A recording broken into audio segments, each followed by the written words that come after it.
Hello everyone, তোমাদের সবাইকে grand welcome করছি আমাদের আজকের লাইভ সেশনটিতে। মূলত আমরা আজকের লাইভ সেশনটি খুবই স্পেশাল ভাবে রেখেছি এবং এত স্পেশাল লাইভ সেশন হওয়ার রিজনও কিন্তু বেশ স্পেশাল। তো ন্যাশনাল নিউজ অলিম্পিয়াড যে এনএনও আয়োজিত যে লাইভ সেশন গুলো আসলে করা হচ্ছে প্রতিনিয়ত, সেই লাইভ সেশনের আজকের একটি প্রোগ্রাম, সেটি হচ্ছে সেখানে আমি আছি তোমাদের সাথে, তোমাদের হোস্ট গাজী ইশরাত প্রীতি। এবং আমাদের সাথে খুবই স্পেশাল একজন গেস্ট রয়েছে। আমরা গেস্ট সম্পর্কে জানবো, গেস্টকে আমন্ত্রণ জানাবো, বা তার আগে আমি জাস্ট ছোট্ট করে একটু কথাবার্তা বলি, তাতে হচ্ছে সবাই জয়েন করতে থাকো তোমরা। আহ আমরা মূলত এই লাইভ সেশন গুলো কেন করছি তোমাদের জন্য? এই লাইভ সেশন গুলোর রিজন হচ্ছে যে, প্রথম একদম যদি আমরা ফার্স্ট রিজন বলি, সেটা হচ্ছে যে যেন আমাদের মেন্টাল স্ট্রেসটা একটুখানি কমানো যায়। এই কোয়ারেন্টাইন টাইমে আমরা ঘরে বসে সবাই আসলে খুবই মেন্টাল স্ট্রেসের মধ্য দিয়ে যাচ্ছি, সেটা থেকে যেন কিছুটা রিলিফ তোমাদেরকে দেওয়া যায়, ওই আসলে অঙ্গীকার থেকে আসলে আমরা এই লাইভ সেশন গুলোতে চলে আসি প্রতিদিন। আর সেটার সাথে আসলে আমরা কিছু ডোনেশন কালেক্ট করছি। মূলত এনএনও থেকে ইচ্ছে পূরণ নামে একটি প্রজেক্ট শুরু হয়েছে, এবং সেই প্রজেক্টের মাধ্যমে মূলত আমরা যে ডোনেশনটা কালেক্ট করছি সেটা এতিম শিশুদের কাছে পৌঁছে দিচ্ছি, এবং হাসিতে বিশ্বজয় এই সুন্দর একটি আসলে সুন্দর একটি আসলে মোট্টো নিয়ে আমরা মূলত কাজ শুরু করেছি। এবং তোমরা দেখো যে এই স্ক্রিনে স্ক্রিনে মূলত যে আমাদের ইচ্ছে পূরণে তুমি কিভাবে আসলে জয়েন করতে পারো সেই নাম্বারটা দেয়া আছে। তোমাদের খুব সহজ একটি কাজ করতে হবে, যে এই নাম্বারটিতে আসলে তোমাদের যতটুকু সামর্থ্য, যতটুকু সম্ভব, ততটুকু তোমরা সাহায্য করতে পারো। গ্রেট। তো এবার একটু আমাদের গেস্টের ইন্ট্রোতে চলে যাই। আমাদের যে আজকে গেস্ট, তার ইন্ট্রোটা যদি আমরা একটুখানি স্টার্ট করি। আসসালামু আলাইকুম, আশা করি সবাই অনেক অনেক ভালো আছো। এই ভিডিওতে আচ্ছা, তো আমরা ভাইয়ার কথাবার্তা একটু শুনলাম। ভাইয়ার প্রত্যেকটা ভিডিওতে আসসালামু আলাইকুম এটা দিয়ে আসলে শুরু হয়। ওয়ালাইকুম আসসালাম ভাইয়া। যদিও ভাইয়া একটু কিছুক্ষণের মধ্যে আসলে আমাদের সাথে জয়েন করে ফেলবে। তোমরা অলরেডি গেস করে ফেলতেছো যে আজকে আমাদের গেস্ট কে। তো একটুখানি বলি, ভাইয়া ভীষণ হাসি খুশি একজন মানুষ, কিন্তু একটা ছোট্ট জায়গায় সমস্যা আছে। সেটা হচ্ছে, এই হাসি খুশি ধরনের মানুষটার মধ্যে অনেক ধরনের ট্যালেন্ট। প্রায় সবকিছু ট্যালেন্ট কিন্তু এই মানুষটি একা নিয়েই বসে আছে। এখন আমি চিন্তা করছিলাম যে এত এত ট্যালেন্ট নিয়ে রাতের বেলা ভাইয়া কিভাবে ঘুমায়। মানে এই এই চিন্তাটা যেমন আমার মাথায় বিড়বিড় করছে, আই এম শিওর তোমাদের মাথায় আসলে এই সেম চিন্তাটাই ঘুরপাক খাচ্ছে। এবং এই মানুষটির মূলত বাইরে দিয়ে যদি আমরা দেখি, তাহলে বাইরে দিয়ে পজিটিভিটি, কানেক্টিভিটি এগুলো যেন বাড়ানো যায় সেই চিন্তা ভাবনার পাহাড় গড়ে তুলেছে। এবং ভেতরের দিকে মূলত ভেতর থেকে একটা বই এক নিঃশ্বাসে শেষ করে সেটা দারুণ সব রিভিউ করে সেই বাহার তৈরি করেছে মূলত ইউটিউবে। তো এই জনপ্রিয় যে মানুষটি এবং স্পেশাল যে মানুষটি, বুঝতেই পারছি যে তিনি খুব ভালো বই রিভিউ করেন, এবং সেটার সাথে সাথে কিন্তু তিনি খুব ভালো একজন ফটোগ্রাফার। আমরা বলতে পারি ফটোগ্রাফারের কিং। এবং সেটার সাথে মূলত পাওয়ার পয়েন্টের জন্য কিন্তু ভাই একদম বস।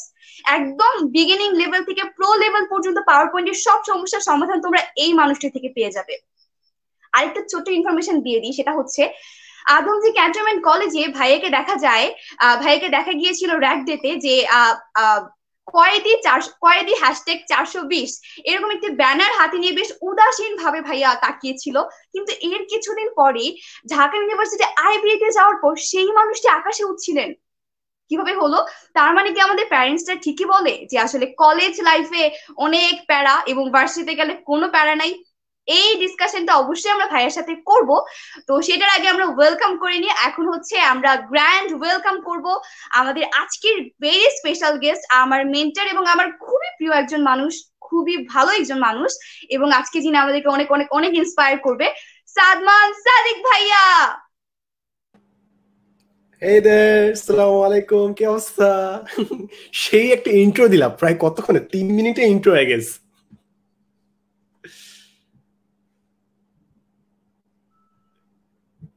হ্যালো।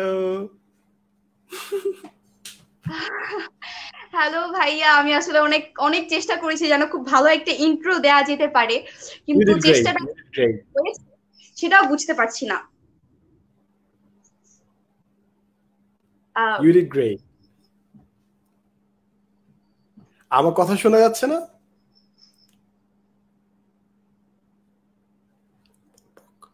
সাউন্ড শোনা যায়? সো ভাইয়া তো আমাদের সাথে জয়েন করছি। তো ভাইয়ার সাথে সাথে কিন্তু আসলে আমাদের সাথে অনেকেই জয়েন করছে। গ্রেট। ভাইয়ার ক্যামেরার কি, আচ্ছা এখন ঠিক আছে। ভাইয়া, ইয়েস। আপনি কি পাচ্ছেন? হ্যাঁ আমি শুনতে পাচ্ছি, আমি একদম ক্লিয়ার শুনতে পাচ্ছি তোমাকে, তখন থেকে শুনতে পাচ্ছি। আচ্ছা great। আমাদের সাথে আসলে অনেকেই জয়েন করেছে, আমাদের সাথে একটু দেখিনি যে কারা কারা একটু জয়েন করেছে আমাদের সাথে। নিউজ পেপার অলিম্পিক, আচ্ছা যে এনএনও যে ফান্ড রাইজিংটা, আমাদের সাথে নিথু আছে, সে বলেছে ওয়েলকাম টু এনএনও ফ্যামিলি। আচ্ছা আমাদের সাথে আর কারা কারা আছে যদি একটু দেখি। আমাদের সাথে আয়েশা আক্তার রয়েছে, আমাদের সাথে মাহি জয়েন করেছে, আমাদের সাথে রেহান আজিম রয়েছে। আচ্ছা আমাদের সাথে নাজমুস সাকিব রয়েছে। ভাই আপনাকে সবাই আসসালামু আলাইকুম জানিয়েছে। ওয়ালাইকুম আসসালাম। গ্রেট।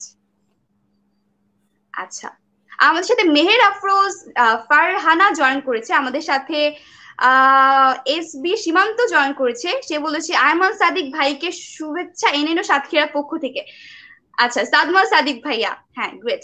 আচ্ছা আমাদের সাথে এফ এস জুথি জয়েন করেছে, সে বলছে অনেক অনেক ভালোবাসা ফ্রম এনএনও সাতক্ষীরা থেকে, সে আমাদের জন্য অনেক অনেক ভালোবাসা দিয়েছে।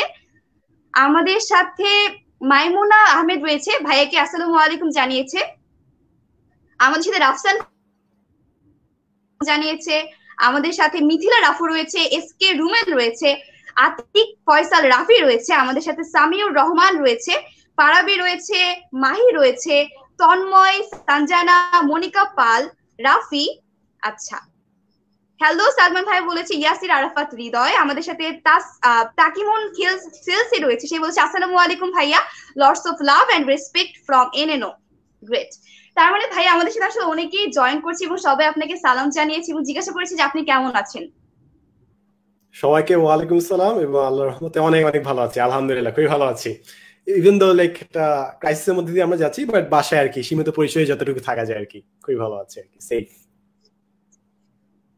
ভাইয়া সবার আসলে খুবই কমন একটি প্রশ্ন যে এই যে কোয়ারেন্টিনটা চলছে, মানে ঘরবন্দি একটা অবস্থা, এই কোয়ারেন্টিনটা আসলে আপনার কেমন কাটছে? ঘরে থেকে কি খুব বোর হচ্ছেন নাকি এই সময়টাকে কাজে লাগানোর চেষ্টা করছেন? এই টাইমটাতে আসলে বোর্ড খুব একটা হচ্ছে না, কারণ অনেক কাজ আছে, আর প্লাস যেহেতু এখন সবাই অনলাইনে আসছে এবং কাজ যেহেতু আমার অনলাইনে বিভিন্ন কন্টেন্ট রিলেটেড, তাই আরো বেশি ব্যস্ত হয়ে গেছি। সো আসলে বোর্ড হওয়ার সুযোগ নেই, কাজ অনেক বেশি, but at the same time কাজ করে মজা পাচ্ছি।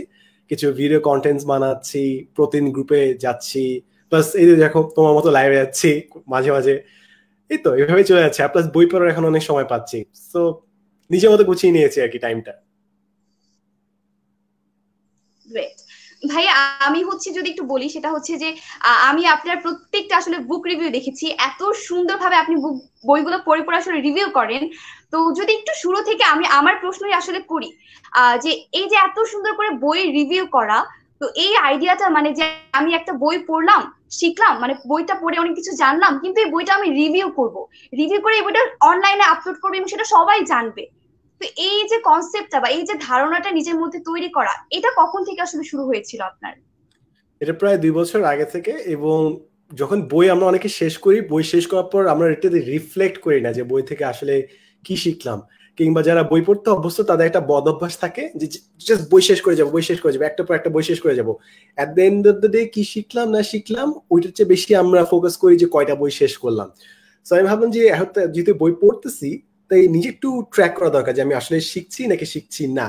তাই নিজেই বইটা পড়ার পর ওটা নিয়ে একটা ভিডিও বানাই, যেন মেইন কনসেপ্ট গুলো আমি আবার একটু রিভিজিট করি, মেইন কনসেপ্ট গুলো আমি নিজে যেন এক্সপ্লেন করতে পারি, এবং মানুষকে বোঝাতে পারলে তাহলে আমি নিজে আরো বেটার বুঝবো। বিকজ আইনস্টাইন একটা কথা বলতেন যে তুমি যদি কোনো জিনিস ভালো বুঝতে পারো তাহলে সেই জিনিসটা তুমি টেস্ট করবে যদি অন্যদেরকে তুমি কত ইজিলি জিনিসটা বোঝাতে পারছো।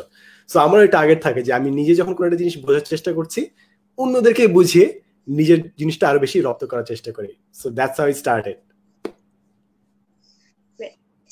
ভাইয়া আমরা মানে আমি যতটুকু জেনেছি সেটা হচ্ছে যে আপনি কলেজ লেভেলে খুবই মানে পড়াশোনা করতেন, শুধুমাত্র পড়াশোনাতে ফোকাস ছিলেন, এবং এটার পরে আপনি নেক্সট টিউবারের মাধ্যমে আসলে মূলত জার্নিটা স্টার্ট করেছিলেন, এবং সেখানে নেক্সট টিউবারে জার্নি মানে নেক্সট টিউবারে জয়েন করা, ওখানে হচ্ছে পার্টিসিপেট করা, ওইটা কি আসলে একদম হঠাৎ করে হয়েছিল নাকি চিন্তা ভাবনা ছিল যে আমি এক্সট্রা কারিকুলাম অ্যাক্টিভিটিস করবো, সো ওই জন্য একটা অপরচুনিটি এসেছে, এটাতে আমি জাস্ট জয়েন করে ফেলি বা একটু ট্রাই করে দেখি? জার্নি কখনো নেক্সট ইউবার দিয়ে হয়, নেক্সট ইউবারের বাইরে আসলে পুরো ক্যারিয়ার তৈরি। নেক্সট ইউবার জাস্ট একটা ইভেন্ট ছিল। সো ওটা একদিন দেখলাম যে একটা কি নিয়ে অ্যাড আসলো, আর আমি বললাম এখানে অ্যাপ্লিকেশন ছিল। আমি ভাবলাম আচ্ছা ঠিক আছে, ভিডিওর প্ল্যাটফর্মে জাস্ট একটা লিঙ্ক পাঠিয়ে দিই। ওই লিঙ্ক পাঠিয়ে দিতে দিতে তারপর অনেক দূর যাওয়া, বাট দেন এগেন ওইটা আসলে কখনো টার্গেট ছিল না, কিংবা ওইটা এমনি ওরকম কোনো বড় ইভেন্টও ছিল না আসলে লাইফে। বাকিটা আসলে ইউটিউবে কিংবা ফেসবুকে যে কাজটা করেছি ওইটা মেইন ছিল আর কি অলওয়েজ। সো আমি মাচ মোর ফোকাস করি যখন ইউটিউবের কাজে আসি কিংবা ফেসবুকের কাজে আসি, বিকজ ওইখানে মানুষকে আরো বেশি রিচ করা যায়। আর প্লাস আমার কন্টেন্ট গুলো তো তোমার অনলাইনের জন্য, সো প্রোগ্রামটা হচ্ছে তোমার টিভিতে, তো টিভিতে ডিফারেন্ট একটা অডিয়েন্স আমি পেয়েছি, বাট মেইন যে আমি ভিডিওগুলো বানাই ওগুলো মূলত অনলাইনে যারা আছে তাদের জন্য আর কি। গ্রেট। ভাইয়া আমরা আপনার কাছে আসলে যেটা জানি সেটা হচ্ছে যে সাদমান ভাইয়া বই বুক রিভিউর জন্য খুবই বিখ্যাত আমাদের সবার কাছে খুবই প্রিয় পরিচিত একটি মুখ, এবং সেটার পাশাপাশি পাওয়ার পয়েন্টের ক্ষেত্রে মানে আপনি পাওয়ার পয়েন্ট নিয়ে কাজ করছেন অনেকদিন যাবত, এবং বিগিনার থেকে একদম প্রো লেভেল পর্যন্ত কাজ করছেন। ভাইয়া এই ব্যাপারটা যদি একটু শেয়ার করতেন যে আসলে পাওয়ার পয়েন্ট নিয়ে কেনই বা কাজ করছেন, আর এটার মাধ্যমে আসলে আপনার কি মনে হয় যে আসলে কি হতে পারে, মানে পাওয়ার পয়েন্ট নিয়ে পাওয়ার পয়েন্ট নিয়ে যে ভিডিওগুলো তৈরি করছেন সেটার মাধ্যমে আসলে যে স্টুডেন্টরা শিখছে তারা আলটিমেটলি কি প্রভাব নিজেদের লাইফে পরবর্তীতে ফেলতে পারে বা ইম্প্যাক্টটা পড়তে পারে? Absolutely great question. So power point নিয়ে যেহেতু অনেক কাজ করেছি এবং একটা নতুন জিনিস আসছে সেটা হচ্ছে জুনের মধ্যে আমি আবার সবগুলো কোর্স আরো ভালো মতো আরো কমপ্লিট করে আবার আপলোড করা শুরু করবো। সো পাওয়ার পয়েন্ট নতুন কোর্সেস ইটস কামিং, এবং সবার কম্পিউটারে যারাই কম্পিউটার ওন করে তাদের কিন্তু কম্পিউটারে পাওয়ার পয়েন্ট থাকেই থাকে। সো যে কারো কাছে এই সফটওয়্যারটা অ্যাক্সেস আছে, অনেকে হয়তো ফটোশপ ডাউনলোড করতে পারে না, ইলাস্ট্রেটর ডাউনলোড করতে পারে না, প্রিমিয়ার প্রো ওগুলো ডাউনলোড করতে পারে না, বাট পাওয়ার পয়েন্ট প্রায় সবার কম্পিউটারেই ডাউনলোড করা থাকে। এবং পাওয়ার পয়েন্ট দিয়ে তুমি খালি স্লাইড ডিজাইন না, তুমি গ্রাফিক ডিজাইন করতে পারো, তুমি অ্যানিমেশন করতে পারো, তুমি ব্যানার, তুমি ভিডিও বানাইতে পারো, অনেক কিছু করতে পারো। যত কন্টেন্ট ক্রিয়েশনের কাজ আছে তুমি এক পাওয়ার পয়েন্ট দিয়েই বেসিক কাজগুলো শেষ করে ফেলতে পারো। তাই অন্য সব সফটওয়্যার বাদ দিয়ে কেন পাওয়ার পয়েন্টে শিখাই, কারণ এই একটা সফটওয়্যার জানলে তুমি বাকি সব সফটওয়্যার কাজ মোটামুটি তুমি শিখে যেতে পারো। বাকিটা তুমি যখন শিখে যাবা অন্য সফটওয়্যার ডাউনলোড করে তুমি কাজটা করতে পারবা।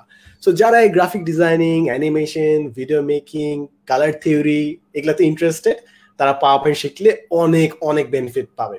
এবং এখান থেকে আর্নিং এর অনেক সোর্স আছে। যে তুমি মনে করো পাওয়ার পয়েন্টের কাজ শিখলা, তুমি ডিজাইনিং করে আর্নিং করতে পারো, অ্যানিমেশন করে আর্নিং করতে পারো, কিংবা স্লাইড ডিজাইন করে অর্থাৎ বিভিন্ন পিচ ডেক বানানো ওগুলা করেও তুমি আর্নিং করতে পারো। সো ইটস নট জাস্ট একটা স্কিল ডেভেলপ করছো তুমি, এর পাশাপাশি তুমি আর্নিং এর অনেক সুযোগ সুবিধা পাবা। So it's a very valuable skill. আচ্ছা ভাইয়া, আপনি যেহেতু ইউটিউবে ভিডিওর কথা যেহেতু চলে আসলো, তো আমার একটা প্রশ্ন ছিল, সেটা হচ্ছে যে এই যে ইউটিউবে আমরা ভিডিওগুলো তৈরি করছি, আমরা দেখেছি যে আপনি আপলোড করেছেন যে কিভাবে ইউটিউবে ভিডিও করতে হয়, কিভাবে আসলে আমরা ক্যামেরা সেট করব, আসলে কিভাবে ওটাকে এডিটিং করতে হয়, এরকম ভিডিও আপনি অলরেডি আপলোড করেছেন। কিন্তু আমার যেটা প্রশ্ন সেটা হচ্ছে যে এই যে আমরা ইউটিউবে এত এত ভিডিওস দেখি, তো এর মধ্যে যে কোনো একটা ভিডিওকে আমরা প্রাধান্য দিই বা এই ভিডিওটা আমরা সব থেকে বেশি দেখি, তো এই ক্ষেত্রে কি কোনো নির্দিষ্ট ট্রিক আছে, মানে কোনো স্পেশাল ট্রিক আছে যে এই ট্রিকটা ফলো করে ভিডিওটা বানালে ওই ভিডিওটাতে অনেক বেশি ভিউজ হয় বা অনেক বেশি মানুষের কাছে সেই ভিডিওটা রিচ করতে পারে ইজিলি? অ্যাবসলিউটলি, এটা একটা এন্টায়ার স্কিল বেস, এটাকে সার্চ ইঞ্জিন অপটিমাইজেশন বলে। অর্থাৎ মানুষ যখন কোনো জিনিস সার্চ দিবে তোমার ভিডিওটা যেন টপে আসে। তো ওইগুলো তো বেশ কয়েকটা জিনিস আছে, যেরকম তোমার ভিডিওতে ট্যাগ মেনশন করে দেওয়া। মনে করো তোমার ভিডিওটা হচ্ছে পড়াশোনা রিলেটেড, তুমি ট্যাগ দিবে হচ্ছে student, study, SSC, HSC, education, এই টাইপের ট্যাগ দিবা। সো যারা ওই টাইপের কন্টেন্ট সার্চ দিবে ওদের সার্চ লিস্টে তুমি চলে আসবে। প্লাস আরেকটা জিনিস হচ্ছে অনেকগুলো ভিডিও আপলোড করে রাখা, পারলে যদি তুমি সম্ভব হয় অনেকগুলো ভিডিও আপলোড করে রাখা। কারণ তুমি যখন ইউটিউবে কিংবা ফেসবুকে আপলোড দিবা, ফার্স্টে কিন্তু অনেক মানুষ দেখবে না। তোমার কন্টেন্ট মানুষের সামনে যেতে অনেক দিন সময় লাগে, মাসখানে, যদি তুমি কোনো বুস্টিং টুস্টিং না করো। তাই অনেকগুলো কন্টেন্ট বানিয়ে রাখলে তোমার অনেক বেশি অপরচুনিটিস থাকে যে মানুষ সার্চ করতে যেয়ে তোমার চ্যানেলে আসবে। তোমার একটা ভিডিও থাকলে একটা জাস্ট টাইপিং এর কারণে তোমার চ্যানেলে মানুষ আসবে। তোমার যদি 100টা ভিডিও থাকে 100টা ডিফারেন্ট টাইপ রেজাল্টের কারণে মানুষ তোমার চ্যানেলে আসবে। তো তুমি যত বেশি ভিডিও আপলোড দিবা, যত বেশি সুন্দরভাবে তোমার টাইটেলস দিবা, থাম্বনেলটা দিবা, তত বেশি মানুষ তোমার ভিডিওতে চলে আসবে। এবং এখানে একটা জিনিস হচ্ছে যে তুমি তোমার টাইটেলে কি দিচ্ছ। ফর এক্সাম্পল, মনে করো কোনো মানুষ জ্বর হলে কি ওষুধ খেতে হয় এটা নিয়ে ভিডিও সার্চ করছে, যে কোন ওষুধটা তারা খাবে। তারা এটা সার্চ করছে বিকজ তারা হয়তো চাচ্ছে প্যারাসিটামল সাজেশনে আসুক। তারা জানে না প্যারাসিটামল কি, বাট তারা সার্চ করছে কি জ্বর হলে কি ওষুধ খাবো। এখন তুমি যদি তোমার ভিডিওর নাম দাও যে প্যারাসিটামল এর উপকারিতা, তাহলে কিন্তু মানুষ ঠিক খুঁজে পাবে না, বিকজ মানুষ জানে না প্যারাসিটামলটা কখন খেতে হয়, কিংবা প্যারাসিটামলের নামও অনেকে হয়তো জানে না। তার সার্চ দেয় হচ্ছে জ্বরের সময় কি খাবো এটা হিসেবে।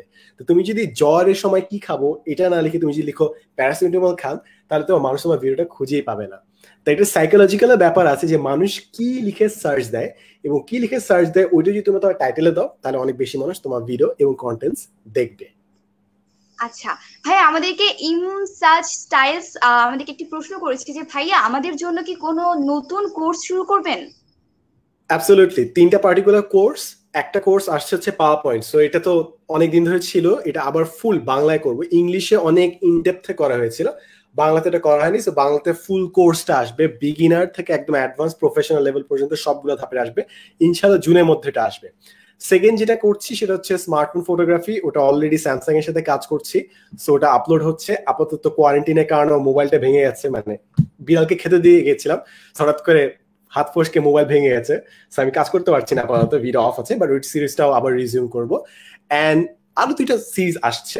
একটা হচ্ছে তোমার কিভাবে বই লিখতে হয়, বই প্রকাশ করতে হয়, অর্থাৎ আমাদের অনেক ট্যালেন্টেড মানুষজন আছে কিন্তু তারা জানে না যে তারা লেখালেখি যে করছে এটা কিভাবে প্রকাশকের কাছে যে বইটা পাবলিশ করতে হয়। তো এই রিলেটেড আরেকটা কোর্স হচ্ছে ভিডিও মেকিং, সো এটা স্মার্টফোন ফটোগ্রাফির মধ্যে পড়ে। সো টোটাল 3টা কোর্স, যারা কন্টেন্ট বানাচ্ছে কিভাবে তারা ভিডিও আপলোড দিবে এন্ড স্টাফ, পাওয়ার পয়েন্ট কিভাবে কাজ করবে এন্ড কিভাবে বই প্রকাশ করবে। সো এটা হচ্ছে এই বছরের পুরো বছর জুড়ে টার্গেট আর কি, ইনশাল্লাহ আসছে। আমাদেরকে রেহান আজিম প্রশ্ন করেছে যে করোনার জন্য আমরা ঘরে কিভাবে ফিট থাকতে পারি? ওকে, ফার্স্ট থিং হচ্ছে করোনার সময় আমরা সবসময় বাসার মধ্যে থাকছি, তো তাই আমাদের গায়ে সূর্য আলো লাগছে না, এবং আমাদের অনেকেরই তোমার স্লিপ সাইকেলটা নষ্ট হয়ে যাচ্ছে। ইটস ভেরি ইম্পর্টেন্ট যে দিনে কোনো না কোনো সময় যখন ছাদে কোনো মানুষ নাই, তুমি যাই একটু গায়ে রোদটা লাগিয়ে আসো। হয়তোবা তুমি সকালবেলা গেলা যখন কেউ যায় না, অথবা তুমি বিকালবেলা গেলা, কিংবা বিকালবেলা একটু আগে গেলা, যেন গায়ের মধ্যে একটু সূর্যটা লাগে। নাহলে তোমার বডি, তোমার যে দেহ ঘড়ি আছে অনেক সময় কনফিউজড হয়ে যায় যে কখন দিন কখন রাত, কারণ তুমি দিন রাত 24 ঘন্টা একই ফ্লোরোসেন্ট টিউবলাইটের মধ্যে আছো, তোমার বডি কনফিউজড হয়ে যায়। তো ফার্স্ট জিনিস হচ্ছে তুমি গায়ের মধ্যে সূর্য আলো লাগাও, এবং সেকেন্ড জিনিস হচ্ছে তোমার রমজানের সময় তো তোমার ঘুমের সাইকেলটা অনেকটা এলোমেলো হয়ে যায়। তো দেখো তুমি সেহরির আগে ঘুমাবা নাকি সেহরির পরে ঘুমাবা। সো আমার এখন পার্টিকুলার রুটিন হচ্ছে সেহরিটা খেয়ে তারপর একবারে ঘুমাই, তারপর আবার জোহরের সময় আবার উঠি। সো তোমার যেটা কাজে লাগবে আর কি, সো নিজের স্লিপ সাইকেলটা অবজার্ভ করে ফিক্স করো। আচ্ছা ভাই, আমাদেরকে তামান্না প্রশ্ন করেছে ভাইয়া আমি ভিডিও তৈরি করতে চাই পড়াশোনার ব্যাপারে, কিভাবে করতে পারি, যদি সাজেশন দিতেন। আমি আমার গ্রুপেও এটা নিয়ে কাজ করছি, সাদমান সাদিক নামে যে গ্রুপটা আমি ওপেন করেছি, সেখানে আমি প্রতিদিন প্রায় মানুষকে সাজেস্ট করার চেষ্টা করি যে কিভাবে তারা গ্রুপে ভিডিও দিবে।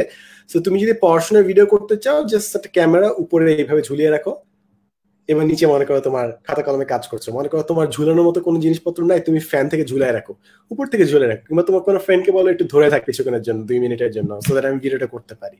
সো জাস্ট খাতা কলমে তুমি করছো, উপর থেকে ভিডিওটা রেকর্ড করছে, ওইটাই তুমি আপলোড দাও। তোমার যদি কন্টেন্ট ভালো হয়, অনেক মানুষ এমনিই দেখবে, ভিডিও কোয়ালিটি খারাপ হলেও দেখবে, কারণ content is what really matters. তোমার যখন কন্টেন্ট মানুষ বুঝে শুরু করবে, প্রশংসা করা শুরু করবে, তুমি আস্তে আস্তে প্র্যাকটিস করতে করতে অটোমেটিক অনেক গ্যাজেটস পেয়ে যাবা। কারণ যখন তুমি মানুষকে আসলে ভ্যালু দিচ্ছ, মানুষ তোমার কন্টেন্ট দেখছে, তুমি আস্তে আস্তে বিভিন্ন অফার পাবা, বিভিন্ন জবের কাজ করতে পারবা, বিভিন্ন প্রজেক্ট করবে, ওখান থেকে তোমার ইনকাম আসবে, যেটা তুমি আরো ভালো গ্যাজেট কিনতে পারবা। সো ফার্স্টে যদি তোমার কোনো কিছুই না থাকে, কোনো সমস্যা নাই, জাস্ট মোবাইল দিয়ে ভিডিও করা শুরু করো, আপলোড করো। পারলে তুমি 10 মিনিটস করে লাইভে আপলোড দিতে পারো, বিকজ ওখানে সব স্টুডেন্টসরা তাদের ভিডিওগুলো আপলোড দেয় এবং ওখানে অনেক অ্যাপ্রিসিয়েশন পাবা। এক্স্যাক্টলি। ভাইয়া আমরা যেহেতু আপনাকে আমাদের মেন্টর হিসেবে, মানে আমি আমার মেন্টর হিসেবে যেহেতু আপনাকে দেখছি, তো এভাবে আপনার কি কোনো ভার্চুয়াল মেন্টর রয়েছে, মানে অনলাইনে আপনি কি কাউকে ফলো করেন বা আপনার কোনো মেন্টর রয়েছে, যদি শেয়ার করতেন আমাদের সাথে। অ্যাবসলিউটলি, ফার্স্টে এখন প্রতি মাসে মাসে প্রতি বছরে বছরে আসলে মেন্টর চেঞ্জ হয়, কারণ এক একজন মেন্টর এক একটা কাজে এক্সপার্ট থাকে। সো বর্তমানে আমার এখন যার ভিডিও আমি অনেক বেশি দেখছি, তার নাম হচ্ছে জোকো উইলিং। তিনি হচ্ছে একজন ইউএস নেভি সিল টিম 6 অনেক এক্সপার্ট একজন সোলজার। সো তিনি রিটায়ার্ড, এবং তিনি ডিসিপ্লিন শিখান, তিনি ফ্রিডম শিখান, তিনি প্রোডাক্টিভিটি শিখান। সো ফার্স্ট হচ্ছে জোকো উইলিং। জোকো পডকাস্ট নামে একটা ইউটিউব চ্যানেল আছে, চাইলে যে কেউ তার ভিডিওগুলো দেখতে পারে। এবং সেকেন্ড যে চ্যানেলটা দেখি সেটা হচ্ছে টম বিলিউ। তিনি পৃথিবীর বিভিন্ন ফিল্ডের একদম টপে যারা আছে, যেসব এক্সপার্ট, তাদেরকে নিয়ে আসে। সো টম বিলিউ, কিংবা তার শোটার নাম হচ্ছে ইনসাইড কোয়েস্ট। আর থার্ড যদি বলতে হয় তাহলে হচ্ছে টিম ফেরিস। টিম ফেরিস হচ্ছেন প্রোডাক্টিভিটির গুরু আর কি বর্তমানে। 4 hour work week, 4 hour chef, এরকম অনেক বই তিনি বের করেছেন। তিনি উবারে investor, so he is a very smart guy. So এই তিনটা মানুষকে আপাতত আমি ফলো করছি। একটা হচ্ছে তোমার জোকো পডকাস্ট, সেকেন্ড হচ্ছে টম বিলিউ কিংবা ইনসাইড কোয়েস্ট, আর থার্ড হচ্ছে টিম ফেরিস শো। ভাইয়া আমাদেরকে সীমান্ত প্রশ্ন করেছে যে ভাইয়া যারা ভবিষ্যতে কম্পিউটার নিয়ে এগিয়ে যেতে চায় তাদের জন্য কিছু টিপস দেওয়া যায়? কম্পিউটার নিয়ে আমার আসলে কোডিং এক্সপিরিয়েন্স না, আমার এক্সপিরিয়েন্স হচ্ছে তোমার সফটওয়্যার নিয়ে কাজ করা। সো মাল্টিপল সফটওয়্যার যেরকম তোমার অ্যাডোবি স্যুট, মাইক্রোসফট স্যুট, কিভাবে স্ক্রিন রেকর্ড করতে হয়। সো আমি আসলে কোডিং না শিখে বিভিন্ন সফটওয়্যার অ্যাপ্লিকেশন কিভাবে করতে হয়, কিভাবে বেস্ট ভাবে কন্টেন্ট আপলোড দিতে হয় সেটা শিখছি। সো তুমি হয়তো প্রোগ্রামিং করতে পারো, তুমি আর প্রোগ্রামিং শিখতে পারো, যেটা তুমি HTML, CSS শিখতে পারো। তোমার কারিকুলাম এখন তো আই গেস কারিকুলামের মধ্যে এটা ইনক্লুডেড আছে, আইসিটির মধ্যে জিনিসটা পড়ে, তুমি শিখতে পারো। তুমি কোড একাডেমিতে যেতে পারো, সেখানে অনেক ফ্রি কোর্স আছে, বিভিন্ন কোর্স। তোমার ঝঙ্কার মাহবুব ভাই অনেকগুলো বই আছে, জানি না বইটা কোথায়, ঝঙ্কার মাহবুব ভাই কোর্স অফার করে। তুমি যদি কোনো পার্টিকুলার সাবজেক্টে শিখতে চাও, ডু দ্য কোর্স। যে কোর্স দেওয়ার মতো টাকা না থাকে তুমি অনলাইনে করো, অনলাইনে বহু শিখতে পারবা। আর সফটওয়্যারস এর ক্ষেত্রেও সেম। আসলে এখন টাকার অভাবে আসলে কোর্স করতে পারছি না, এটা আসলে নট এন এক্সকিউজ। টাকা ছাড়াও তুমি অনলাইনে অনেক ভিডিও পাবা, বিচ্ছিন্ন হবে, অনেক বেশি সময় লাগবে, বাট তুমি জিনিসটা পাবা।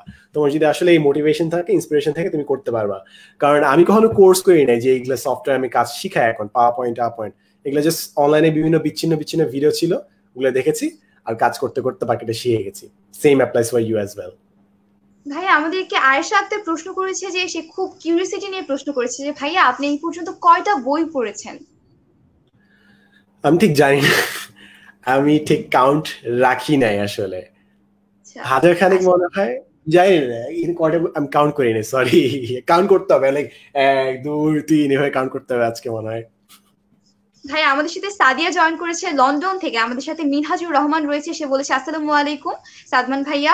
আমাদের সাথে রাফিয়া মিলিসা জয়েন করেছে বগুড়া থেকে।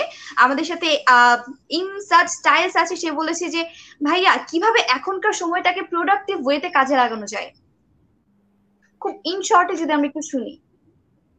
একদম প্রোডাক্টিভ ভাবে কাজে লাগাতে চাইলে একটা হচ্ছে তুমি বিভিন্ন পডকাস্ট শুনো, অর্থাৎ ইউটিউব ভিডিও যেগুলো খালি অডিও আর কি, অর্থাৎ তুমি শুয়ে শুয়ে চোখ বন্ধ করে শুনতে পারবা পুরো বই। তো তুমি অডিও বুক লিখে সার্চ দাও, অনেকগুলো অডিও বুক পেয়ে যাবা। তো এটা হচ্ছে সব থেকে ইজি কাজ, তোমাকে বই চোখটা খুলেও পড়তে হচ্ছে না, তুমি কানের মধ্যে দিয়ে রাখবা, তোমার কানটা খোলা রাখতে হয় না, কান তো সবসময় খোলাই থাকে, তো অটোমেটিক তুমি ফিড খাচ্ছ, তুমি খালি পড়াশোনা শিখে যাচ্ছ। ফার্স্ট জিনিস তুমি অডিও পডকাস্ট শুনতে পারো। আর সেকেন্ড জিনিস হচ্ছে পারলে তুমি যে বিষয়ে ইন্টারেস্টেড ওই বিষয়ে কন্টেন্ট বানাও, একটা ফেসবুক পেজ খুলে ফেলো, একটা ইউটিউব চ্যানেল ওপেন করো, আপলোড দাও। নট নেসেসারিলি তোমার সাবস্ক্রাইবার্স লাগবে কিংবা ভিউজ লাগবে, তুমি জাস্ট দেখো কিভাবে আপলোড দেয়, কোন বাটন ক্লিক করতে হয়, কি কি জিনিসপত্র আছে, কি থাম্বনেল দিতে হয়, জাস্ট করে দেখো। লাইফে অনেক এগিয়ে যাবা যদি তুমি এগুলো ছোটখাটো জিনিস একটু ট্রাই করে রেখে দাও।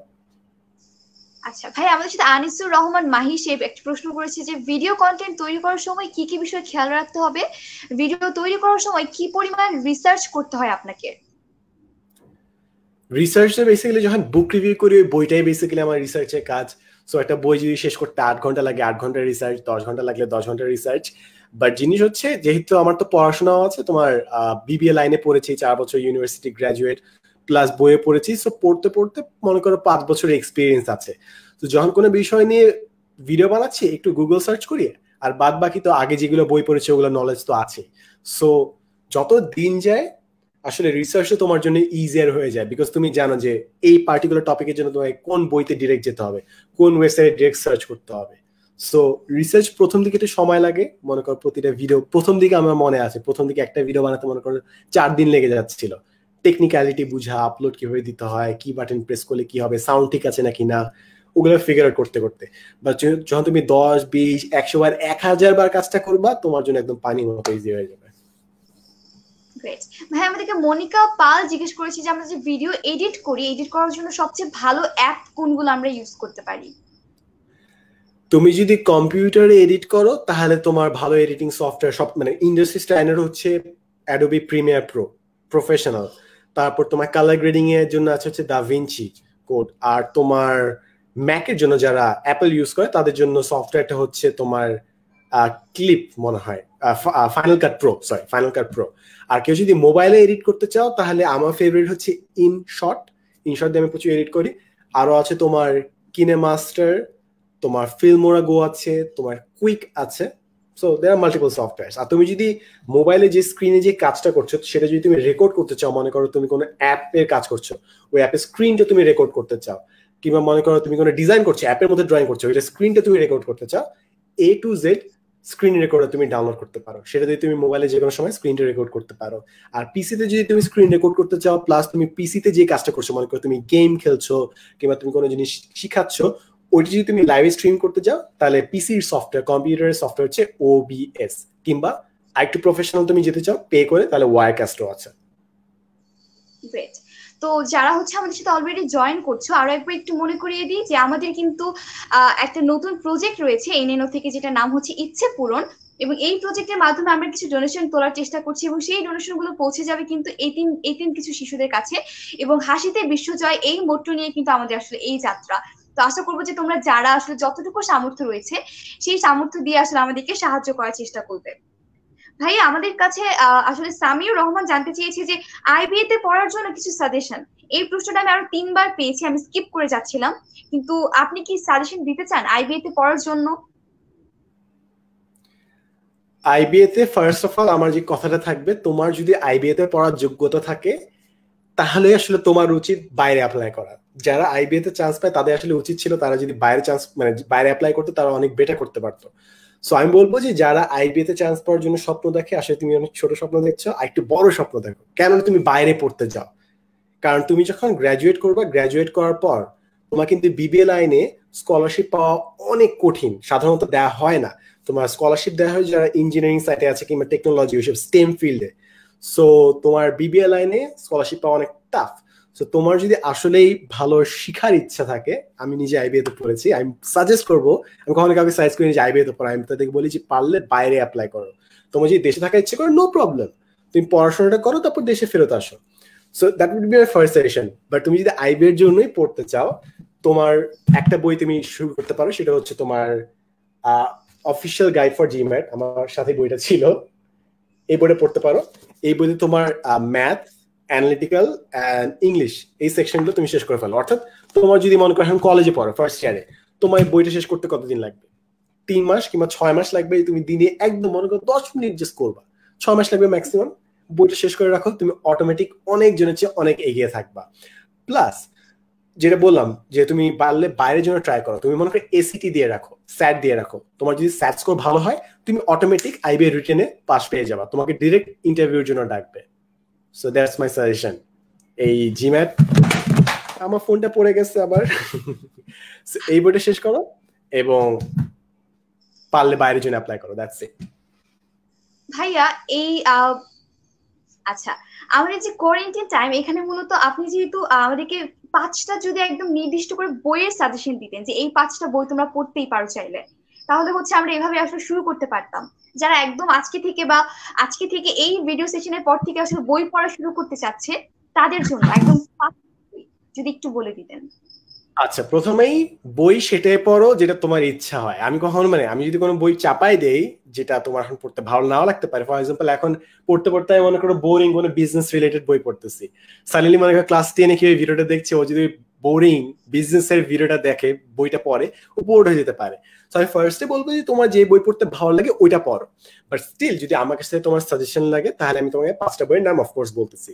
একটা বই হচ্ছে the art of thinking clearly by Rolf Dobelli. এটা তোমাকে ক্লিয়ারলি চিন্তা ভাবনা করতে শেখায়। এটা বাকি সারাটা জীবন তোমার লাইফে কাজে দিবে। কারণ আমরা সবসময় কি করি? চিন্তা করি। তুমি যতক্ষণ জেগে আসো, এমন একটা মোমেন্টও যায় না যেখানে তুমি চিন্তা করো না, আনলেস তুমি অনেক ভালো মেডিটেশন পাওয়ার এবং তোমার মাইন্ডটাকে স্টপ করতে পারো। আমরা সবাই সারাটা দিন প্রতিটা ক্ষণ কিন্তু চিন্তা করে যাচ্ছি। এমনকি যখন তুমি চুপচাপ থাকছো, তোমার মনের মধ্যে কিন্তু ঝড় বয়ে যাচ্ছে। সো ফার্স্ট বই হচ্ছে the art of thinking clearly by Rolf Dobelli. দ্বিতীয় বইটা যেটা আমি চাই পারলে শিক্ষা টেক্সট বুক করে ফেলা উচিত, বাট অনেকে রেগে যাবে টেক্সট বুক হলে, আরেকটা সাবজেক্ট পড়তে হবে ভাইয়া, ভালো লাগতেছে না। বাট দেন এগেইন সবার পড়া উচিত, পারলে সবার গার্জিয়ানের উচিত তাদের বাচ্চাদেরকে বুঝিয়ে পড়াক। সেটা হচ্ছে Rich Dad Poor Dad by Robert Kiyosaki. অর্থাৎ কিভাবে মানি আর্ন করতে হয়, কিভাবে ইন্ডিপেন্ডেন্ট হতে হয়। আমাদের পুরো একটা জেনারেশনকে অনেক পড়াশোনা করানো হয় সবার। কেউ মুখের উপর স্ট্রেট তোমাকে বলবে না যে আর্নিং এর জন্য, বাট আসলে সবাই কিন্তু এই আর্নিং এর ইঁদুর দৌড়ে আছে। তো সবাইকে যদি একটা ফাইন্যান্সিয়াল লিটারেসি, অর্থাৎ কিভাবে টাকা ইনকাম করতে হয় ঠিকভাবে, ওইটা শেখানো যেত, তাহলে তারা অনেক ভালো মতো ওয়ার্ল্ডে অপারেট করতে পারতো। থার্ড বইটা হচ্ছে the Prophet by Khalil Gibran. এটা হচ্ছে একটা পোয়েট্রি বই, খুব কিউট, একটা ছোট্ট একটা বই যে কেউ পড়তে পারে। ফোর্থ বই হচ্ছে the man search for meaning by, এটা কে জানি, ভিক্টর ফ্র্যাঙ্কেল। লাইফের পারপাস নিয়ে তিনি অনেক সুন্দর সুন্দর কথা বলেন। অ্যান্ড ফাইনালি আরেকটা বই আমি রেকমেন্ড করবো, সেটা হচ্ছে দ্য ওয়ান থিং। তোমার লাইফ কিভাবে পরিকল্পনা করতে হয়, কিভাবে তোমার লাইফে গোল সেট করতে হয়, খুব সুন্দরভাবে এক্সপ্লেইন করা হয়। So this are my 5 suggestions. ভাই একজন ভোরের আচ্ছা, এবং আয়েশা, ওরা দুজনে জানতে চেয়েছিল যে আমরা বুক রিভিউ স্টার্ট করতে চাচ্ছি, তো বুক রিভিউ স্টার্ট করার ক্ষেত্রে যদি কিছু টিপস আমরা পেতাম ভাইয়ের থেকে। আচ্ছা, যারা বুক রিভিউ স্টার্ট করতে চায় তাদের জন্য কিন্তু অলরেডি আমার একটা ভিডিও আমি বানিয়ে রেখেছি, আমার ইউটিউব চ্যানেলে আমি দিয়ে রেখেছি, যে how I make my book reviews. এবং বুক রিভিউ করা খুব একটা টাফ না, এখন অনেকেই করছে কিন্তু। এবং যদি কেউ বুক রিভিউ করতে চায় আমার গ্রুপে যেতে পারো, এবং গ্রুপে কিন্তু আপলোড দিতে পারো, বিকজ অনেক মানুষ বুক রিভিউ নিয়ে কাজ করছে, বইয়ের ভিডিও আপলোড দিচ্ছে। এবং এই যে আমার কিন্তু এখানে ভিডিও দেয়া আছে যে কিভাবে ভিডিও আপলোড করব, বুক রিভিউ আপলোড করব। এখানে দেখা যাচ্ছে না আগে স্পষ্ট, বই নিয়ে আমি যেভাবে ভিডিও বানাই এটা নিয়ে আমি কমপ্লিট একটা ভিডিও বানিয়েছি যে আমি কিভাবে ভিডিওগুলো আপলোড করি। তো কেউ যদি ভিডিওটা দেখে কমপ্লিট গাইডলাইন পেয়ে যাবে যে কিভাবে তারা ভিডিও বানাবে। এবং তারপর যদি তারা আপলোড দিতে চায় একটা সাপোর্টিভ কমিউনিটিতে, তারা আমার গ্রুপে আপলোড দিতে পারো, নো প্রবলেম। ভাইয়া আপনাকে তো আমরা রাইটার হিসেবেও দেখেছি, আপনার বেশ কিছু বই পাবলিশ হয়েছে, তো এই রাইটিং স্কিলটা তৈরি করার জন্য আসলে আপনি কি কি করছেন, বা লেখালেখি করবেন, এই আইডিয়াটা আসলে কিভাবে এসেছে? লেখালেখি 2019 থেকে, এবং তার আগে তো তোমার ইউটিউবে যখন ভিডিও বানাতাম, সো বিভিন্ন কোম্পানি যখন যখন কাজ করছি আমাদেরকে স্ক্রিপ্ট এমনিও বানাতে হয়, আমরা যখন ভিডিও আপলোড করছি আমাদের ক্যাপশন বানাতে হয়, স্ক্রিপ্ট তৈরি করতে হয়। সো এমনি অনেক লেখালেখি ছিল, ইটস জাস্ট আমরা এটা ভিডিও আকারে প্রকাশ করতাম। তো পরে চিন্তা করলাম যে ভিডিওগুলো অনেক বিচ্ছিন্ন হয়ে যায় আর কি, কারণ মানুষ যখন ভিডিও দেখে, আমার একটা ভিডিও দেখলো, এরপর হয়তো সন্দীপ মাহেশ্বরী একটা ভিডিও দেখলো, এরপর হয়তো সাতগুরু একটা ভিডিও দেখলো, অনেক অনেক র্যান্ডম ভিডিও দেখি। সো ভিডিও যখন আমরা দেখি একটা লাইনে আমরা শিখি না, সো এই জন্য বই দরকার, যেটা আমাদেরকে এক লাইনে এক সাইড থেকে জিনিসটা শিখিয়ে যায়। সো 2019 থেকে অ্যাকচুয়ালি বই হিসেবে লেখা শুরু। সো লিখতে লিখতে লিখতে লিখতে ওইখান থেকে আসলাম, এবং লেখালেখি অনেক ইজি ছিল কারণ প্রচুর বই পড়া হয়েছে। এবং এটা যে কেউ সাজেস্ট করবে, আব্দুল্লাহ আবু সাইদ স্যার কিংবা জাফর ইকবাল স্যার সবাই সাজেস্ট করে যে তুমি যদি লিখতে চাও তোমাকে অনেক বই পড়তে হবে। সো আমার তো বহুত বই এমনি পড়া ছিল, সো আমি বিভিন্ন রাইটিং স্টাইল আমি জানতাম, সো ওইখান থেকে আর কি ইন্সপিরেশন পেয়েছি এবং তারপর লেখালেখি শুরু করবো। আচ্ছা ভাইয়া, আমরা তো সবাই জানি যে আপনি খুব ভালো ফটোগ্রাফি করেন, আপনার হচ্ছে ডিএসএলআর দরকার হয় না খুব একটা, ফোনের ক্যামেরা ইউজ করে খুব ভালো কিছু ফটোগ্রাফি করে ফেলেন, এবং সেই চমৎকার চমৎকার ফটোগ্রাফি কিন্তু আমরা ইনস্টাগ্রামে, ভাইয়ার ইনস্টাগ্রাম অ্যাকাউন্ট এবং ভাইয়ার ফেসবুক পেজে বা এবং ফেসবুকে কিন্তু আমরা দেখতে পাই। তো ভাইয়া, এই যে ফটোগ্রাফি, এই ফটোগ্রাফিটা কিভাবে স্টার্ট করতে পারে? যদি কেউ ফটোগ্রাফিটা শুরু করতে চায় তাহলে সেটা কিভাবে শুরু করতে পারে? মানে এখানে একটা কথা আছে যে আসলে ফটোগ্রাফি নাকি আলাদা করে একটা চোখ দিয়ে দেখতে হয়, এরকম কিছু, নাকি খুবই সাধারণ ভাবেই ফটোগ্রাফি করতে হয়? আসলে ব্যাপারটা কেমন? ফটোগ্রাফি অ্যাবসলিউটলি, এটা আমাদের এই জেনারেশনে খুব একটা বড় অ্যাডভান্টেজ যে কেউ ফটোগ্রাফি করতে পারে। কিছু বছর আগে তুমি যদি কয়েক যুগ আগে যাও, আর বড় একটা জিনিস লাগতো, বড় একটা তোমার ক্যামেরা, ওটা অনেকক্ষণ ধরে বসে রাখতে হইতো, আলো ঢুকতো, একজনকে ভিতর তাকায় থাকতে হইতো। বাট এখন আমরা জাস্ট মোবাইলটা অন করলাম, মোবাইল অন করে যে এখানে সাথে সাথে লাইভে দেখাচ্ছে আমাদেরকে ফিডটা।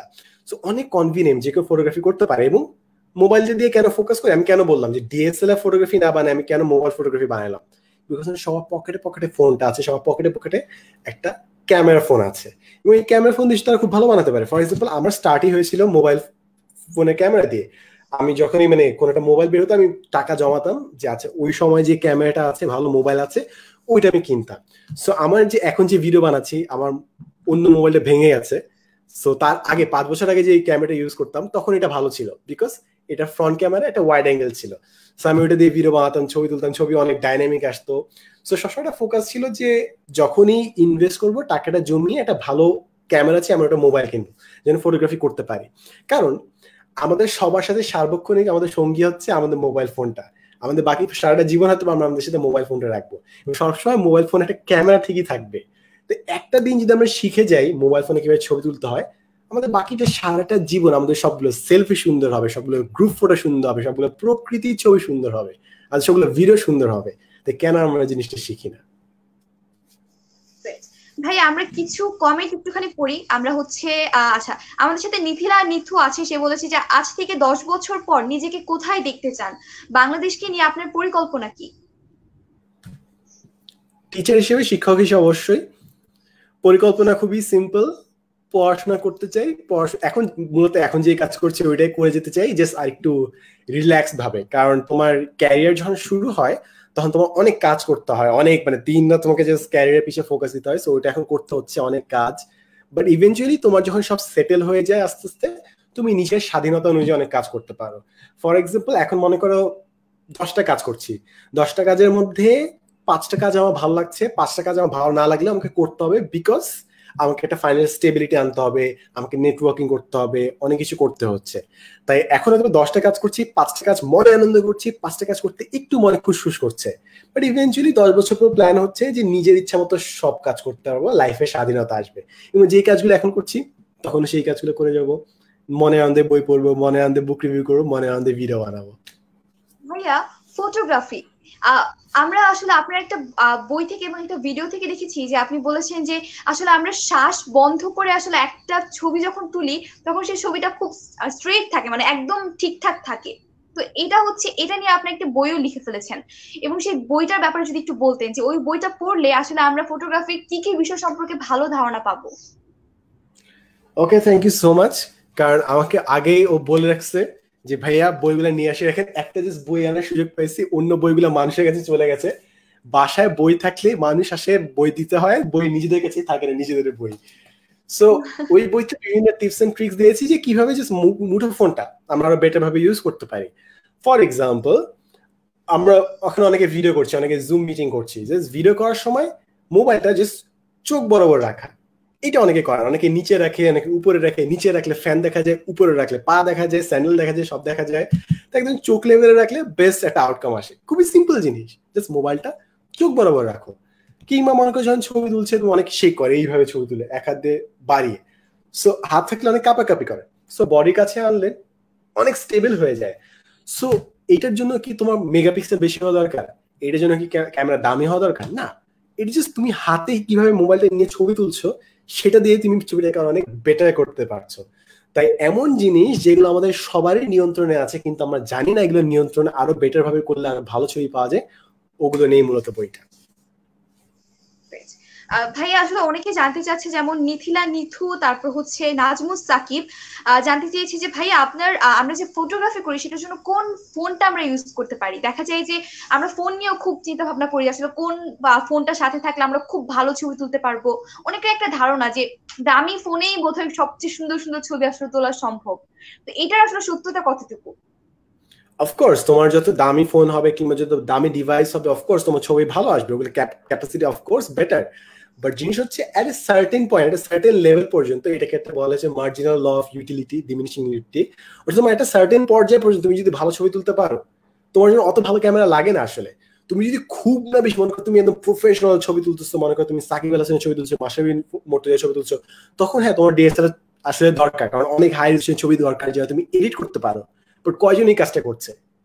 কেউই কাজটা করছে না। বাট সবাই চায় যে আমার কাছে দামি মোবাইল থাকবে, দামি মোবাইল না থাকলে, দামি ক্যামেরা না থাকলে আমি ভিডিওগ্রাফি করবো না। বাট তোমার এটা দরকার নাই, তুমি অনেক কম দামি জিনিসপত্র দিয়ে অনেক ভালো জিনিস পুল অফ করতে পারো। সো এই ক্ষেত্রে তুমি হাই এন্ডের ফোন কিনতে পারো, তুমি স্যামসাং কিংবা আইফোনের ভালো মোবাইল ফোন, আইফোন 11 কিনতে পারো, S20 কিনতে পারো, তোমার 100x জুম আছে, তোমার 4K তে ভিডিও রেকর্ড করে, ওগুলা হাই এন্ড ক্যামেরা ডিভাইস কিনতে পারো, বেশ ভালো আউটকাম দিবে। অথবা তুমি মিড রেঞ্জ লো রেঞ্জে তুমি ইউজ করতে পারো। বাট তুমি যদি বুঝো যে কিভাবে লাইটিং ঠিক করতে হয়, কিভাবে ছাদে পারফেক্ট আমি গোল্ডেন আওয়ারে যে ভিডিও শুট করতে পারো, তাহলে তুমি মিড রেঞ্জের ফোন দিয়েও অনেক ভালো ভিডিও রেকর্ড করতে পারো। So it depends on you and your budget. আসলে একটা পার্টিকুলার ফোন বলে দিলে আসলে হয় না। কারণ মনে করো আমি বলে দিলাম যে হ্যাঁ সবাই চলো এখন S10 S20 কিনো, বাট সবাই তো ওই বাজেট রেঞ্জে ফোন কিনতে পারবে না, এবং অনেক এটা দরকারও নেই, কারণ 4K ভিডিও হয়তো আপলোড করার দরকারও নেই। তাহলে মিড রেঞ্জে তুমি কোনো কিছু কিনলা, আইফোন এসি হয়তো বা কিনলাম, জানি এখন দাম হয়তো অনেক কম, পোকো ফোন কিনলা, তোমার বাজেট অনুযায়ী দেখো। এবং মেইন কথা হচ্ছে কন্টেন্ট আপলোড দাও। ফার্স্টে don't think about the gears. প্রথমে তুমি যদি 4K ক্যামেরা দিয়ে ভিডিও করো তোমার ভিউজ আসবে না, কারণ মানুষ জানে না তুমি ভিডিও আপলোড দাও। তুমি 10-20টা ভিডিও আপলোড দাও, মানুষ জানবে তুমি ভিডিও আপলোড দিচ্ছ, তারপরে তুমি ক্যামেরা আপলোড করো। So don't focus on the gears. আচ্ছা, সো তাসনিয়া, তোমার সমস্যা কি? তাসনিয়া, আমি কি তোমাকে সাহায্য করতে পারি? তো এই যে দুটো কথা, এই দুটার মধ্যে কিন্তু আসলে টোনের একটু চেঞ্জ ছিল। যখন আমি বললাম যে তাসনিয়া তোমার সমস্যা কি, এবং যখন আমি বললাম যে তাসনিয়া আমি কি তোমাকে সাহায্য করতে পারি, এই দুইটা টোনের মধ্যে যে একটু ডিফারেন্স ছিল, এই ডিফারেন্সটার মাধ্যমে কিন্তু আমরা কমিউনিকেশনটা খুব ইজিলি করতে পারছিলাম। এবং এই কমিউনিকেশন গুলো যেন আরো ইজিলি আমরা করতে পারি, সেটার জন্য আয়মান ভাইয়া এবং সাদমান ভাইয়া এরা দুজন মিলে আসলে দৌড়াদৌড়ি করে বিভিন্ন জায়গা থেকে অনেক ধরনের হ্যাকস একসাথে করে আমাদের কমিউনিকেশন হ্যাকস বইটি আসলে রেডি করেছে আমাদের জন্য। ভাইয়া যদি বইটি সম্পর্কে কিছু বলতেন। গ্রেট, প্রীতি তাহলে বইটা পড়ছো, ভেরি নাইস ভেরি নাইস। হ্যাঁ, ভেরি নাইস। এই টোনটা আসলে খুবই ইম্পর্টেন্ট, কারণ আমরা অনেকে যখন অনলাইনে টেক্সট দেই, টেক্সটের মধ্যে কিন্তু আমাদের ইমোশন গুলো থাকে না, যে কাজটা করে ফেলো, আমি কাজটা করে ফেলো এরকম বলতেছি, এই কাজটা করে ফেলো, দেখি কাজটা করে ফেলো, এই ডিফারেন্স। বাট তুমি যখন লিখতেছো ওই লেখাটা একই ধরনের, এখানে টোনালিটি থাকে না। সো লাস্ট দিন একটা ইমেল পাইলাম, ইমেইলে আমাকে একজন একটা ক্লাস 9 এর ছেলে বলছে, ভাইয়া পাওয়ার পয়েন্টে যে ভিডিওগুলো বানাইছেন ওটা 2017 এর, আমার 2007 আছে, আমার সফটওয়্যারে ওই কাজগুলো হয় না, সো আপনি 2007 ভার্সনে সবগুলো ভিডিও বানান, তারপর আমাকে লিঙ্কটা পাঠান। ও খুব ভদ্র হয়ে বলছে, যে ও বলার চেষ্টা করছে যে ভাইয়ার যে 2007 এর থাকে তাহলে আমাকে পাঠাতে পারেন, বাট ওর টেক্সট শুনে মনে হচ্ছে যে আমাকে আদেশ করতেছে, ওই তুই সবগুলো ভিডিও বানাতে আমাকে লিঙ্ক পাঠা। সো আমরা যখন অনলাইনে লেখালেখি করি আমরা এই টোনালিটি বুঝি না, এবং অনেক সময় আমরা না জেনে অনেক মানুষের উপর চিৎকার চেঁচামেচি করে বসি, যেরকম কোলন তারপর ব্র্যাকেট মার্ডার স্মাইল। সো ওই ইমোটিকনটা অনেক ক্ষেত্রে অনেক বিরক্তিকর, যে কি হয়তো বলছে সার্কাজম করছে, কি হয়তো বোঝাচ্ছে যে তোমার মার্ডার স্মাইল দেখাচ্ছে।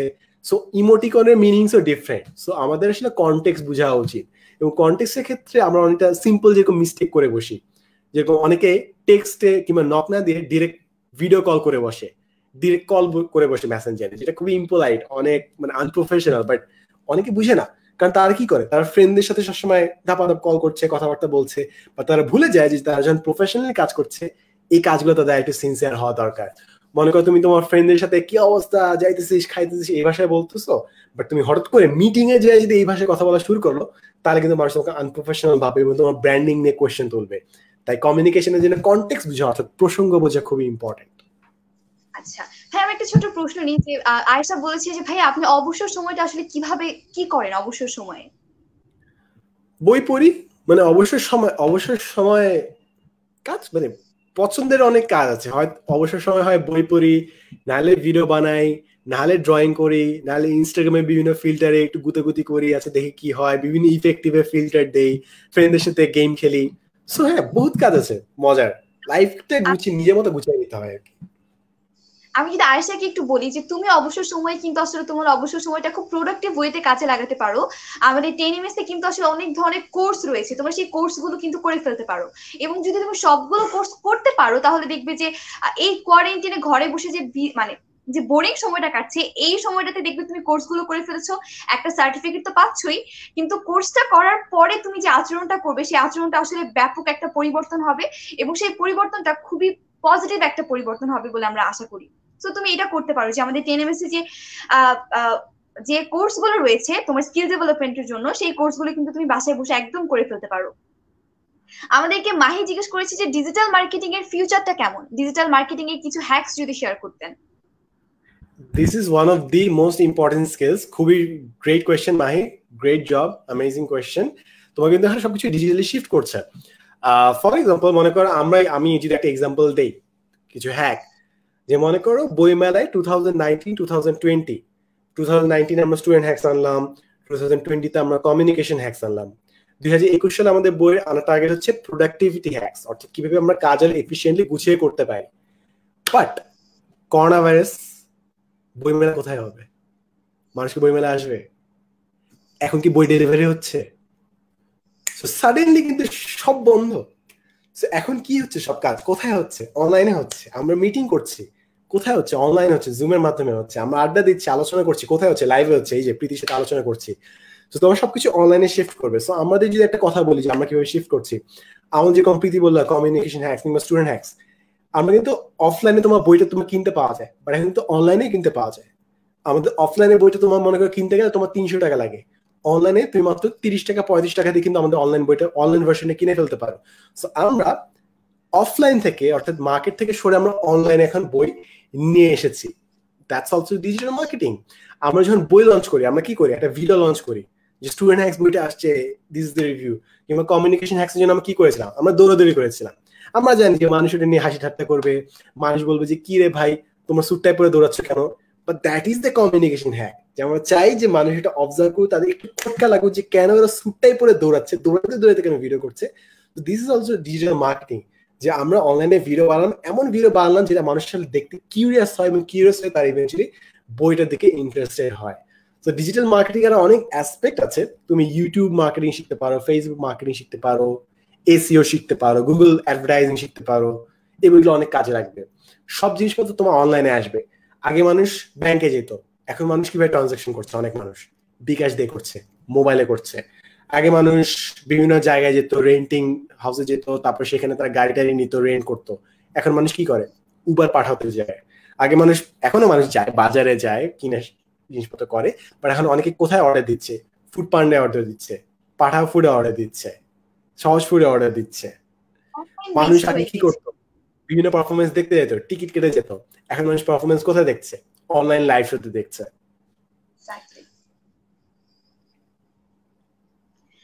ভাইয়া এখন হচ্ছে আমরা খুব ইন্টারেস্টিং একটা সেগমেন্টে যাব, সেটা হচ্ছে র্যাপিড ফায়ার সেগমেন্ট, যেখানে আমরা হচ্ছে আপনাকে ভালো লাগছে। এখানে হচ্ছে আমরা মেইনলি 11টা প্রশ্ন রাখবো। এখানে হচ্ছে দুইটা অপশন থাকবে, দুইটার মধ্যে আপনাকে যে কোনো একটা চুজ করতে হবে, সেটা আপনার পছন্দের। এবং এখানে আরেকটা মজার ব্যাপার হচ্ছে যে আমরা যেটা করব, যে আমরা ভাইয়াকে প্রশ্নগুলো করব, কিন্তু ভাইয়ার খুব দ্রুত অ্যান্সার করা লাগবে। কিন্তু এই জিনিসটা আমরা একটুখানি অফ রাখবো। আমরা যেটা করব যে ভাইয়াকে আমরা প্রশ্ন করব এবং ভাইয়াকে প্রশ্ন করার 3 সেকেন্ড আমরা ওয়েট করব। ওই 3 সেকেন্ডের মধ্যে তোমরা যারা ভিউয়ার্স আছো, যারা ভাইয়াকে খুব ভালো করে চেনো বলে মনে করছো, তারা অ্যান্সার করবে যে আসলে কোনটা হতে পারে, ভাইয়ার কোনটা আসলে পছন্দ হতে পারে। সো ফাইনালি আমরা দেখবো যে আসলে কারা আসলে ঠিকঠাক অ্যান্সার দিতে পেরেছো সবগুলো, এবং তার জন্য আসলে ভাইয়ার পক্ষ থেকে অনেক অনেক ভালোবাসা থাকবে। Okay, let's get started. Rapid fire পার্টটা। আচ্ছা আচ্ছা, প্রথম, পাওয়ার পয়েন্ট ডিজাইন নাকি illustrator design? 1 2 3। PowerPoint design. Working with good team or leading a team? Working with a good team. আচ্ছা, মুড়ি জিলাপি নাকি ছোলা মুড়ি? ছোলা মুড়ি।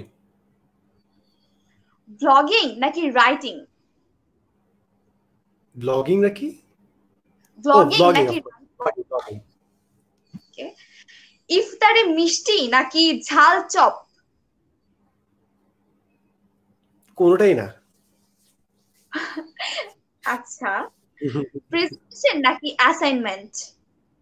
Presentation, any day. প্রেজেন্টেশন অনেক মজা, অনেক ফান। As expected. ফর্মাল নাকি ক্যাজুয়াল? ক্যাজুয়াল। রোজার ঈদ নাকি কোরবানির ঈদ? রোজার ঈদ। আচ্ছা, টঙের চা নাকি রেস্টুরেন্টের কফি? কোনটাই না আসলে, বাসার খাবার। বাসার খাবার, হোমমেড ফুড। আচ্ছা, ক্রিকেট নাকি ফুটবল?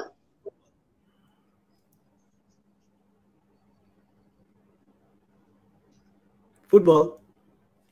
ওকে। তো 11th যে প্রশ্নটা, সেটা হচ্ছে গান নাকি কবিতা? গান। আচ্ছা, সো আমরা একটু দেখবো যে কারা কারা একদম সঠিক অ্যান্সার দিয়েছো। অনেকে দিচ্ছ আমি জানি, তো তাদের নামটা একটু পরেই বলি, পরে একটু শাউট আউট করি। বাট সেটার আগে ভাইয়া যে র্যাপিড ফায়ারে পার্টিসিপেট করলো, সেখানে একটু আসি। ভাইয়া বলেছে যে ভাইয়া গান এবং কবিতার মধ্যে ভাইয়া গান পছন্দ করে। ভাইয়া, আপনি গান কি করা হয়, মানে গান কি প্রফেশনালি করা হয়? না, আমি তো কখনো গান গাইতে পারি না। তো গান কেমন গাইতে পারি ভাইয়া? আমরা শুনেছি আমি জীবনেও আমার কোনো গানের ভিডিও আপলোড দেই না, বিকজ আমি গান গাইতে পারি না। হ্যাঁ, কিন্তু আমরা আপনার খুবই কাছের বন্ধুর কাছে, মানে আমার মনে হয় আফসোস লাগে যদি আমি কোনো লাইভে যেয়ে যদি গান গাইতে পারতাম, বাট গান গাইতে পারি না তো আমি, সো হয় না। হ্যাঁ, আপনি র‍্যাপ করতে পারেন। কই র‍্যাপ দেখছো? আমার কোন র‍্যাপ দেখছো? করেছিলেন একটা, আমি রিসার্চ করে আপনার একটা র‍্যাপ বের করেছিলাম, যেহেতু আমি ব্যাপারটা দেখাও লাইভে দেখাও, মানুষকে পারলে দেখাও, যদি তুমি দেখাতে পারো তাহলে আমি র‍্যাপ করবো। হ্যাঁ ঠিক আছে, খুবই ইজি শর্ত, যদি তুমি দেখাতে পারো। এটা তাহলে আপাতত রেহাই দিলাম, কারণ হচ্ছে আমি এখন আপাতত দেখাতে পারবো না, প্রিপারেশন নিয়ে আসিনি এটার জন্য। নাই প্রমাণ নাই, এসব লাইভে এনে মানুষকে বিপদে ফেলা আসলে প্রীতি এভাবে হয় না আসলে, জিনিসটা বুঝছো? ভাই আমরা আসলে আপনার থেকে খুব পজিটিভ কিছু ভাইব পাচ্ছি, এটা খুবই মজার ব্যাপার। সবচেয়ে ইন্টারেস্টিং ছিল সেটা হচ্ছে যে এই এত কিছু শেখার মধ্য দিয়ে, শেখার পরে যে গান বা কবিতা বলি আমরা, বা যেগুলো হচ্ছে আমাদের মনকে আসলে শান্ত করে, তো এরকম কিছু যদি আমাদের খুব প্রিয় মানুষদের কাছ থেকে আমরা শুনতে পারি, সেটা আসলে আমাদেরকে এই কোয়ারেন্টাইন ডেজ গুলোতে আরো বেশি মেন্টাল ভাবে রিলিফ দেয়। তো সেটার আসলে চেষ্টা করছিলাম ভাবে। হ্যাঁ চলো আজকে তাহলে হয়ে যাক, তাহলে গান হয়ে যাক। সো প্রিয় অডিয়েন্স, আজকে প্রীতি আমাদের একটা গান শুরু হবে, বিকজ আমাদের এটা জমানো দরকার। সো প্রীতি তো আমাদের সাথে আছেই, she is a very talented person. ওর লাইভে হাজার হাজার ভিউজ হয়, আমি দেখছি ও লাস্ট দিন স্ক্রিনশট দিল যে ওর ক্লাসে কতজন মানুষ। সো ক্লাসে যদি 1000 জন মানুষ হয়, আল্লাহ না জানুক লাইভে কত মানুষ হবে। প্রীতি ওয়েটিং ফর ইউ। বিপরীত একটা অ্যাটাক ছিল। আচ্ছা আমরা এটাতে অবশ্যই আসবো, আমরা এটাতে আসবো। ভাই আপনি বলছিলেন যে ইফতারে মিষ্টি বা ঝাল চপ কোনোটাই আপনি প্রেফার করেন?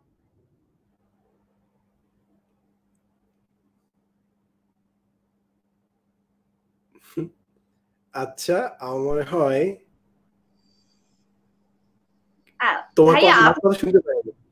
ইফতারে মিষ্টি বা ঝাল চপ কোনোটাই প্রেফার করেন না, তাহলে ইফতারে আসলে কি প্রেফার করেন? ঝাল চপের মধ্যে কি তোমার কি খাই আমি? ভাত গোস্ত, এটাই তো খাই, ভাত গোস্ত বেগুনি, এই তো ছোলা। পরে ঝাল, এই ঝালের মধ্যে পড়ে না, শর্করা জাতীয় খাবার। নট এ ফুড এক্সপার্ট, আচ্ছা আচ্ছা আচ্ছা।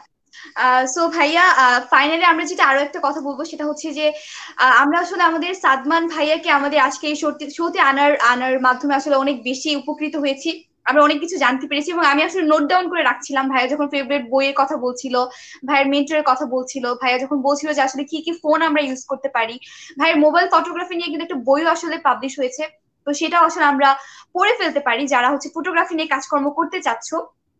তাছাড়া আমরা পাওয়ার পয়েন্ট নিয়েও কাজকর্ম করতে পারি, এবং পাওয়ার পয়েন্ট নিয়ে শেখার জন্য কিন্তু ভাইয়ার একদম বিগিনিং লেভেল থেকে প্রো লেভেল পর্যন্ত ভাইয়ার ভিডিওস কিন্তু রয়েছে অলরেডি, তো সেগুলো তোমরা অবশ্যই চেক করে নিতে পারো। এবং ফাইনালি আরো একটা কথা যেটা বলবো, যে আমাদের এনএনও প্রজেক্ট থেকে কিন্তু একটা ছোট প্রজেক্ট এসেছে, যেটা নাম হচ্ছে ইচ্ছে পূরণ প্রজেক্ট, এবং সেটার মাধ্যমে যদি তোমরা ডোনেশন করো, যেটা আমাদের স্ক্রিনে বারবার যাচ্ছে, তো তোমাদের যতটুকু সামর্থ্য রয়েছে ততটুকু দিয়ে যদি আসলে আমাদের সাহায্য করো, তাহলে সেটা আমরা সেই ডোনেশনটা আমরা কালেক্ট করে এতিম শিশুদেরকে কাছে পৌঁছে দিব এবং তাদের হাসিতে বিশ্বজয় করার চেষ্টা করব। সো ভাইয়া এটা ছিল আমার লাইফের একদম প্রথম একটি লাইভ ইন্টারভিউ, যেখানে আমার সাদমান ভাইয়া আসলে ইন্টারভিউতে ছিল, এবং এটা আমার জন্য খুবই ইন্সপায়ারিং ছিল যে ভাইয়াকে বলার পর ভাইয়া খুবই খুবই সহজ ভাবে আসলে চলে এসেছে। সো ভাইয়া এটার জন্য আসলে আমি খুবই গ্রেটফুল।